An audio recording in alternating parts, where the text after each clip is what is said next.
नमस्कार। सोच कर देखिए, क्या होता है जब हिंद प्रशांत की दो बड़ी समुद्री ताकतें हाथ मिलाती हैं।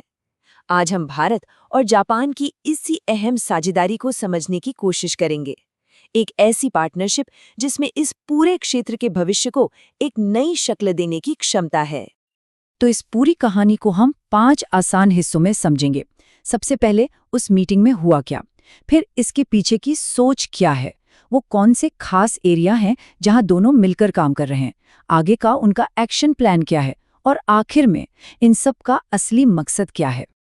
तो चलिए सीधे चलते हैं उस मीटिंग पर जहां से ये सारी बात शुरू हुई। तो बात है 29 जनवरी 2026 की। नई दिल्ली में एक बड़ी मीटिंग हुई। एक तरफ थी हमारी भारतीय नौसेना और दूसरी तरफ Japan maritime self defence force, जिसे JMSDF भी कहते हैं। और ये कोई पहली मुलाकात नहीं थी, ये उनकी 11वीं सालाना बातचीत थी। इससे ही पता चलता है कि ये रिश्ता कितना पुराना और गहरा है।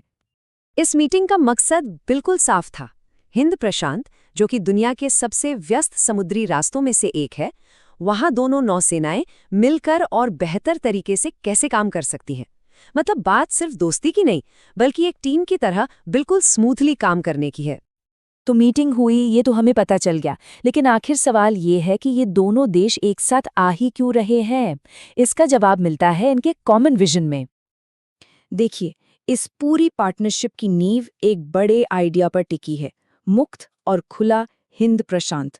इसको ना आप एक सुपर हाईवे की तरह समझिए, एक समुद्री हाईवे जहां हर देश का जहाज नियम कानून से बिना किसी रोक टोक के चल सके।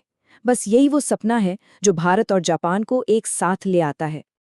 तो सोच तो बहुत अच्छी है, प्लान भी बड़ा है, लेकिन इसे जमीन पर कैसे उतारा जाएगा?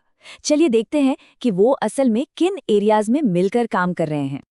और ये सहयोग, ये सिर्फ साथ में समुद्री एक्सरसाइज करने तक सीमित नहीं है। नहीं, ये उससे कहीं ज्यादा गहरा है।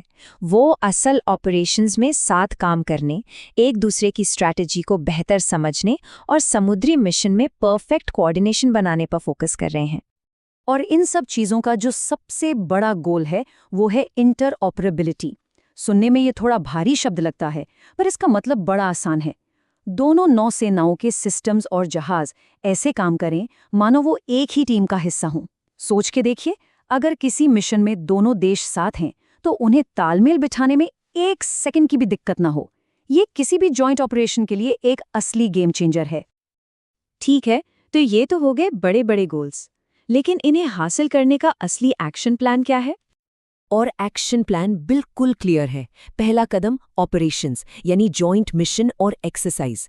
दूसरा इक्विपमेंट यानी टेक्नोलॉजी पर मिलकर काम करना, ताकि दोनों के उपकरण एक दूसरे के साथ आसानी से काम कर सकें। और तीसरा, जो शायद सबसे ज़रूरी है, अपने लोगों, अपने सेलर्स को एक दूसरे के साथ ट्रेनिंग देना, ताकि वो एक दूसरे के काम करने का तरीका सीख सके। ये सिर्फ कागजी प्लान नहीं, बल्कि एक सॉलिड रोड मैप है।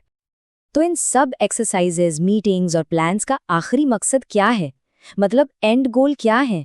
वो हासिल क्या करना चाहते हैं? इसका जवाब जापान की नेवी के इस बयान में साफ मिलता है। वो मानते हैं कि भारत के साथ मजबूत रिश्ते बनाना सिर्फ दो देशों का मामला नहीं है, बल्कि ये पूरे हिंद प्रशांत क्षेत्र में शांति और स्थिरता लाने का एक सीधा रास्ता है। ये एक बहुत बड़ा स्टेटमेंट है। तो इस सबका निचोड़ क्या है? ये सिर्फ दो नौसेनाओं की दोस्ती नहीं है, ये एक सोची समझी स्ट्रेटेजिक मूव है। ये हिंद प्रशांत में स्थिरता के दो मजबूत स्तंभ बनने जैसा है, जो मिलकर पूरे इलाके को एक सुरक्षित ढांचा देने की कोशिश कर रहे हैं। तो आखिर में ये हमें एक बड़े सवाल के पास छोड़ जाता है। जैसे जैसे भारत और जापान की ये साझेदारी और गहराती जाएगी, तो क्या हिंद प्रशांत में शक्ति का संतुलन बदलेगा? क्या हम एक नए दौर की शुरुआत देख रहे हैं? इसका जवाब तो आने वाला वक्त ही देगा।